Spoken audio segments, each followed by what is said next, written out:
Hey everyone, this is Jace bringing you another Ever Crisis video.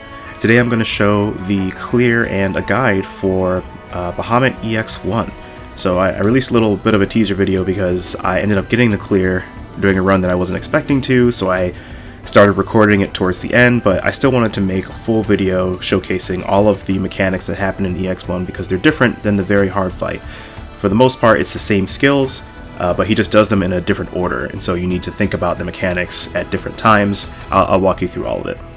This time I'm running a team of Sephiroth, Matt, and Tifa, who I don't usually have in my video runs, but this time Tifa is going to be serving as our healer because this fight asks for a lot of utility, and it just so happens that Tifa is able to satisfy a lot of that utility.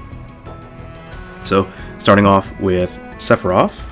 Sephiroth I'm running as a magic DPS. He's sitting at 7.6k HP. Yes, that you need that around that amount of HP. Bahamut hits pretty hard with some of his skills, so if you can't make that happen, you can also boost your magic defense or physical defense. You'll have to kind of figure out what you can do based on the gear, materia, what have you, available to you. So 7.6k HP, about 3k magic attack, physical defense is sitting at 117, magic defense is sitting at 107. I don't usually go over defensive stats in my runs, but like I said, it really matters for this one. We're using Kuja's Attire, which brings boost HP and boost magic ability potency for Sephiroth. Edge Wings at OB4. We're using Kuja's Spirit Blade. In this fight, it's good to have magic attack down and physical attack down. You don't necessarily have to have this exact weapon. This is just the way that I chose to satisfy the physical attack down requirement, because I'll go over Tifa's gear, but she's bringing magic attack down as well, and these two end up helping each other out in terms of making sure that debuff is applied quickly. But I decided to satisfy physical attack down by bringing Kuja's Spirit Blade. Level 5 Diamond Dust. The materia that I have on are just stat sticks, so I have these on to boost Sephiroth's HP because he needed it.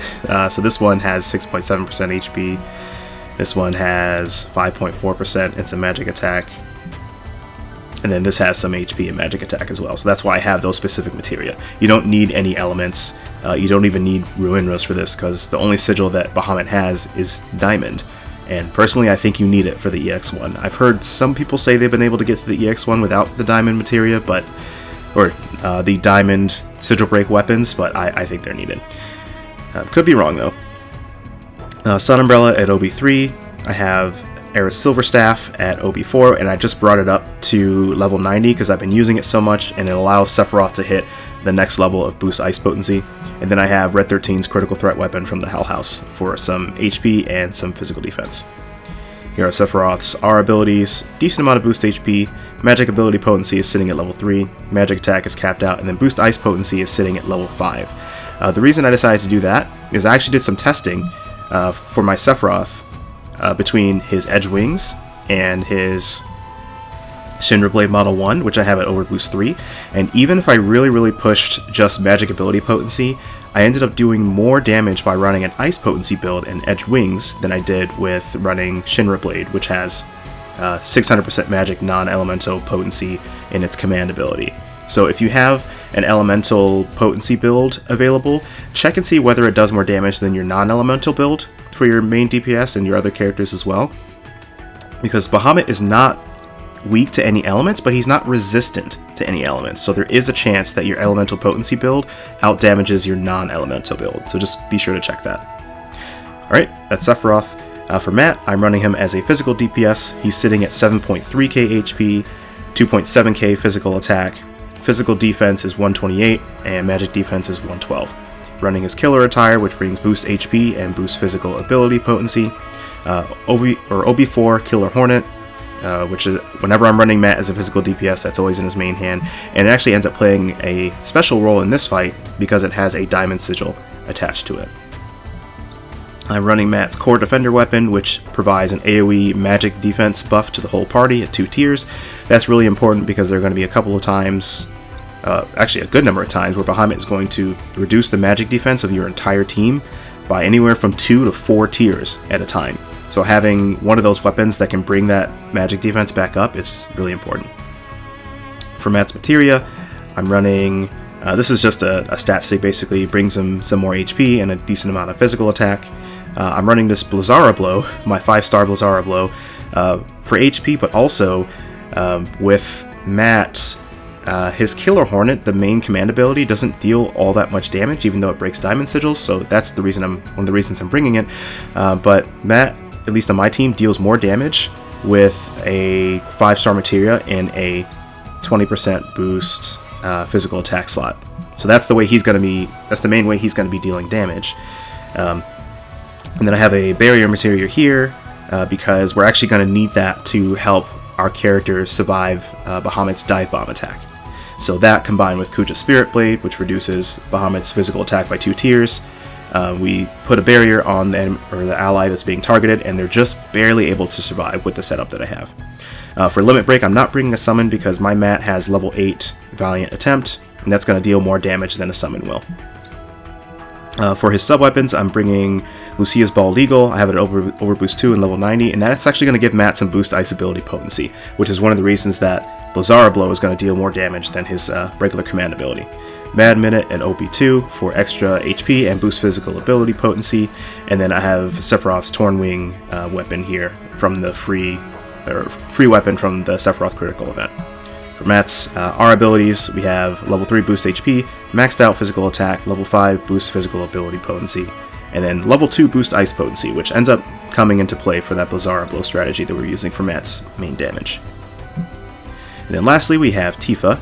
Tifa's sitting at 8.1k HP, and the main way she's going to be doing damage is with her second materia here, the Ruinra, which is one of the non-sigil ones that we now have access to. So it's bringing 358% magic non-elemental damage, and I have that in a boost magic 20% slot in her healing gloves. For her physical and magical attack, 1.5k roughly for both of them, 123 physical defense, 139 magic defense, and sitting at just 1.5k, almost 1.6k heal, which ends up being just enough. I've already shown you the middle materia there. The top one here is just another stat stick for some healing and some HP. And then I brought a single target Kira with these substats on it because there are going to be some times where Bahamut does a single target attack and you're going to want a single heal. This makes Tifa particularly good because her Lifeguard Wraps have the boost heal 20% support materia in that last slot where the Kira is. I'm bringing Somersault level 1. Yeah, I haven't leveled this Limit Break at all, so it's literally sitting at level 1, and that's sufficient, as you know, because I got the clear with it. So I'll upgrade it when I absolutely feel like I need to, otherwise I'm going to spend her memories on something else. And then for sub-weapons, I'm actually using all free weapons for her, so I'm running Aerith's Chocobo Staff at level 80, OB10 of course, Zack's Speech Parasol at level 80, and Barrett's Hell House Cannon, the free weapon from the current critical threat that's going on for the Hell House. So HP and some defense across the board. Here are Tifa's R abilities, so she's got more HP than anybody else. The boost of physical ability potency, coming from her costume. Her costume, I forgot to go over, brings HP and boost physical ability potency. Heal at level 4, and then the rest you can just kind of take a look at. Pretty decent magic and physical defense for her. Okay, so that is the team that we're going to be running for this fight. If this guide ends up helping you, I plan to continue making more, so feel free to subscribe and like. It really helps the channel out, helps it reach more people so that more people can clear more content. With all that being said, let's get into the guide. Okay, so the first difference between the EX1 and the very hard mode, other than of course the combat power, is that Bahamut is going to open the fight using megaflare. So the first thing I'm going to do with my team is take it off auto and high speed, because that's not how we're playing this fight. I'm going to swap over to Tifa. Basically all three characters are going to use the abilities that they need to, at least on my team, but the reason I swap over to Tifa is that I want to make sure that Sephiroth's Flare Star, the second one at least, goes off before I use Tifa's Upper Shot. That way we can make sure that Bahamut ends up with 3 tiers of magic attack down. Matt's going to be raising our magic defense on his own, and at the end there you saw that I used 3 abilities that didn't get off. When you use an ability but it doesn't actually connect with its damage, you still get the limit break charge. So that's what I was doing there, just to get a little bit of extra limit break charge. The next thing that Bahamut's going to do is start immediately charging up another Mega Flare. So you don't actually need to heal up just yet. In fact, I'd recommend saving ATB so you can focus on breaking this gauge down. That heal went off just because the AI decided it was time to heal. Tifa's limit break is up. Throughout this entire fight, we're going to be using our limit breaks to just delay Bahamut over and over and over. So as soon as he's just about to cast an ability, we're going to use a limit break to make him have to recast it. And that even includes just the countdown here from megaflare. So now he's going to have to say 4 again and continue from where he started just before he uses just before we used Tifa's limit break. In terms of damage, I'm using Blizzara Blow for Matt because it's actually going to deal the most damage for him, and Sephiroth's Edged Wings ability, Aerial Frostblade, is going to deal the most damage. For Tifa, it's going to be that middle Ruinra. Once you've depleted this gauge, you want to try and heal up just a little bit, and you want to go ahead and use your AoE magic defense buff, because the next move that Bahamut is going to use is Flare Breath, and he's going to do it twice in a row. If you time your gauge properly, you can swap to defensive stance, then back to attack, then to defensive stance, then back to attack to make sure you don't lose any attack gauge. Right after this, he's going to follow it up with Umbral Strikes, which is a single target magic attack, and he's going to do it twice in a row. So you want to make sure you've healed up a little bit by this point. And I also take advantage of switching to defensive stance to soak Umbral Strikes as an opportunity to heal. Diamond Dust is up, so again, we use that to delay an ability. You can use it for any ability that Bahamut is going to cast, just throughout the entire fight. Just keep an eye out for when he's going to use something, and if you have a limit break ready, go ahead and use it. I knew Matt's limit break was going to come up here, so I played with fire a little bit and was able to get it off just before the Umbral Strikes actually hit any of our characters, which means he's going to have to cast it again. Now with my team, I actually planned on taking, or being able to get through the first megaflare gauge, and when he goes into megaflare again, I'm going to focus on healing up with Tifa. I'm still going to deal damage with Matt and Sephiroth, but I want to make sure that we're fully healed up because we're absolutely going to have to soak a megaflare. So with Matt and Sephiroth, I'm jumping back and forth to make sure that Matt uses Blizzara Blow and that Sephiroth uses Umbral Strikes, but towards the end of the countdown, you want to make sure that you have at least some ATB stocked in all 3 characters, and that's because this megaflare is going to be stronger than the first one that you had to soak at the start of the fight. Because when he goes into this megaflare, he's going to buff his magic attack and his physical attack, and it's going to be in a way that you cannot remove it. It's going to be a framed, or they're both going to be framed buffs.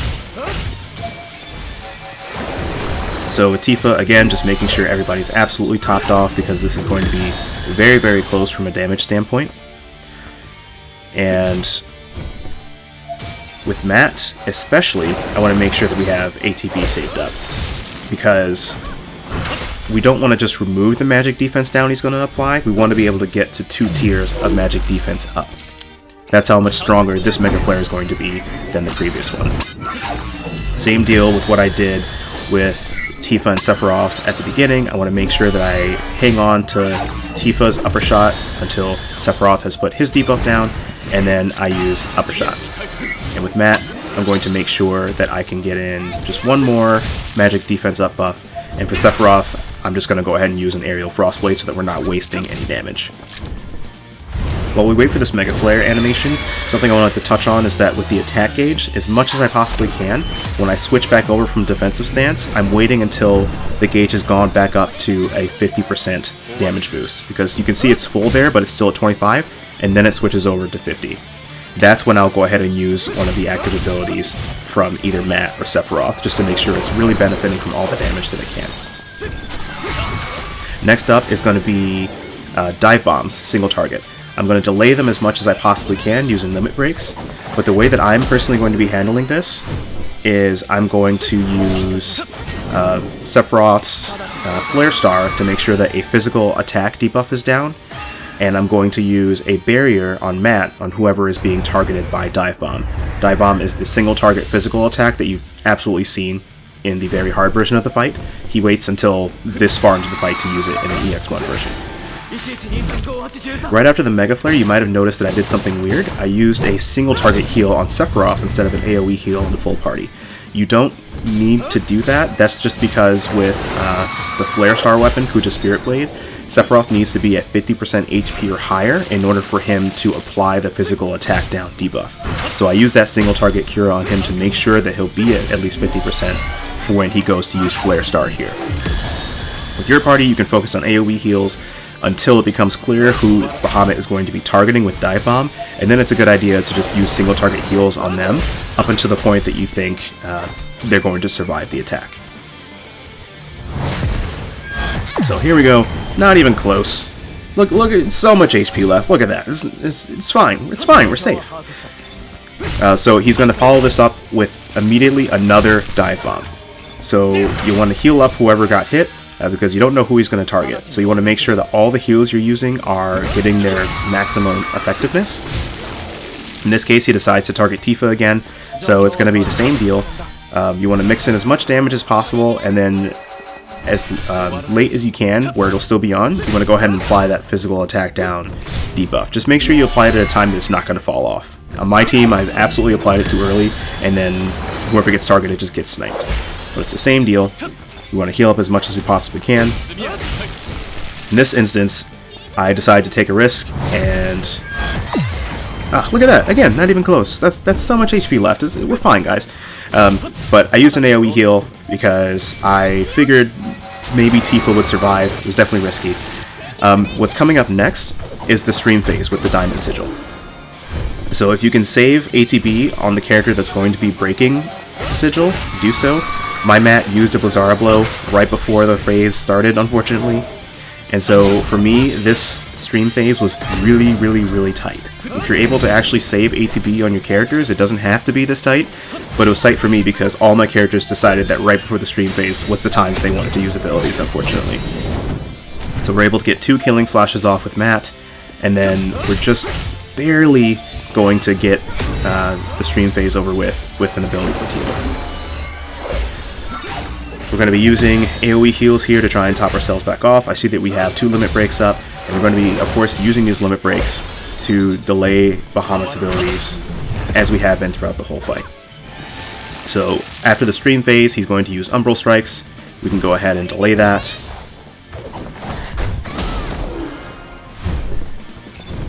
Next, I'm going to use Sephiroth's Diamond Dust, I believe. Yep.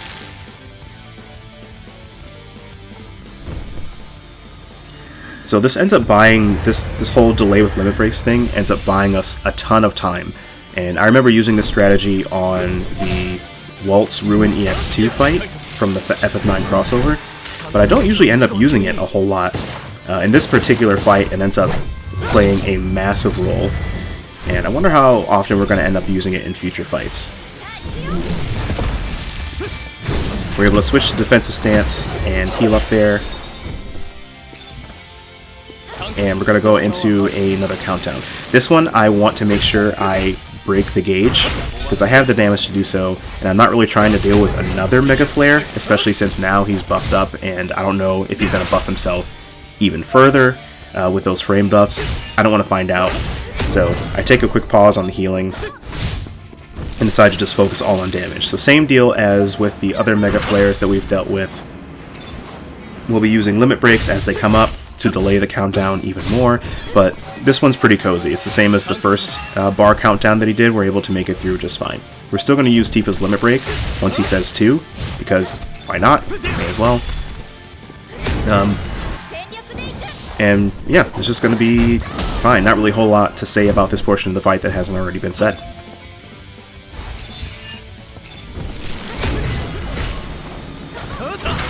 Now, when he comes out of this limit break is when he's finally going to use Tail Flail, and that's the AoE physical defense down ability.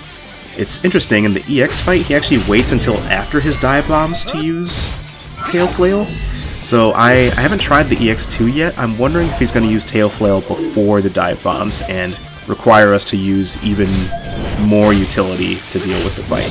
Because as it stands, I basically ignore this physical defense down. That first claw attack just kind of tickles whoever it targets. It's not really a big deal. He's going to follow up with 2 spin attacks, which are fine. I decided not even to switch to defensive stance for that. But excuse me, he only does 1. Sorry about that. And he follows it up with a Flare Breath. I opted to use Matt's magic defense buff here to get rid of the Flare Breath because he's going to use Umbral Strikes after this. And Umbral Strikes deal a lot of damage if you have your magic defense debuffed. So again, we have all 3 limit breaks up. We're going to use them to delay his Umbral Strikes, and this actually works out in my favor because it gives me time for Matt to get more ATB so that he can actually get rid of this magic defense debuff that we have on the whole team. After this Diamond Dust, I'm going to be able to apply the magic defense buff to get rid of the debuff here. And then I do something very dangerous. Or rather, I've already allowed myself to do something very dangerous. We're going to cancel this Umbral Strikes with Matt's Limit Break, and then he's going to hit us with the Umbral Strike. And I didn't realize this until I was reviewing the video, but Matt absolutely could have died here. He's going to target Tifa, and it deals about 3,600 damage. That would have killed Matt if it had targeted him. So I'd recommend healing up just a little bit further if you can before you take those Umbral Strikes. Don't play it so recklessly like I did. At this point, we are in the last countdown of the fight. This is basically just a DPS race.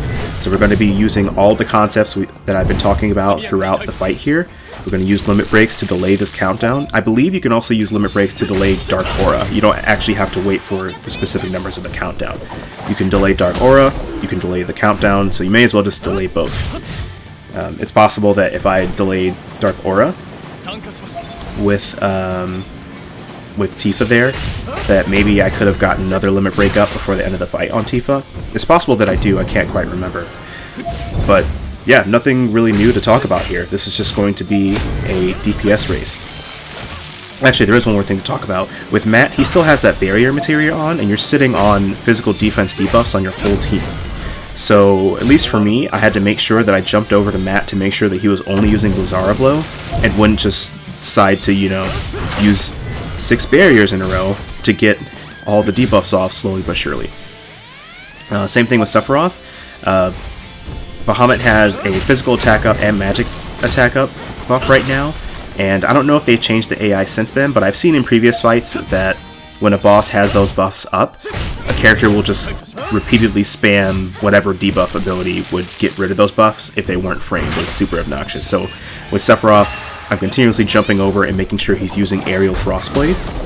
I'm making sure that Matt is using Blizzara Blow, and making sure that Tifa is using Ruinra.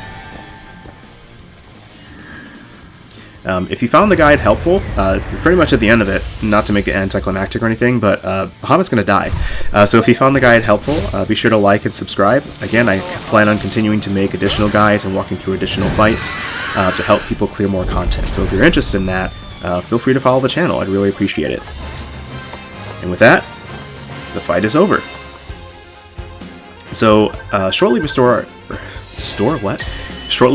I started recording the voiceover for this, it got announced that there's going to be a Bahamut co-op. I'm very excited for that. I hope everybody's able to clear the EX1 so you can continue or start filling out your Bahamut summon growth stream. And that's it. I hope you guys enjoyed the video. Take care, and I'll see you in the next one.